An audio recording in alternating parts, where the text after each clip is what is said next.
दर्शकबिन नमस्ते। फेरि पनि यहाँहरूलाई स्वागत गर्न चाहन्छु द मिडिया एक्सप्लोरमा। यसै गरी एकजना अङ्कल हुनुहुन्छ हाम्रो बिचमा उपस्थित हुनुहुन्छ र उहाँसँग आउनुहोस् केही कुराकानी गरौँ र उहाँलाई मैले एउटा प्रश्न सोध्न चाहन्छु।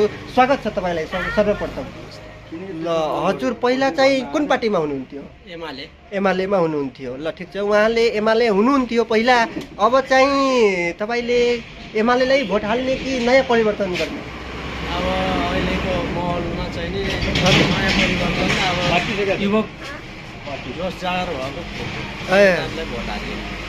ल हेर्न सक्नुहुन्छ दर्शकबिन, उहाँले पनि अब नयाँ परिवर्तन खोज्दै हुनुहुन्छ। देशको मुहार फेर्नलाई सबै युवाहरू सबै बुढापाकाहरूले बुझिसकेका छन्। उहाँले पनि यही पहिला एमाले हुनुहुन्थ्यो, अब नयाँ परिवर्तन उहाँलाई पनि चाहिन्छ। देशलाई अब राम्रो बनाउने, राम्रो दिशातर्फ लग्ने। ल अब हजुरले मानम के बजाउनुहुन्छ?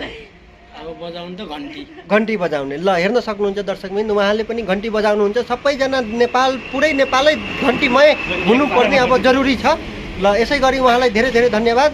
उहाँलाई मेरो तर्फबाट सम्मान छ। सबैजना घन्टीमय हुनुहोस् र देशलाई नयाँ मुहार अब की बार बालेन सरकार। ल भन्नुहोस् त। ल हस्।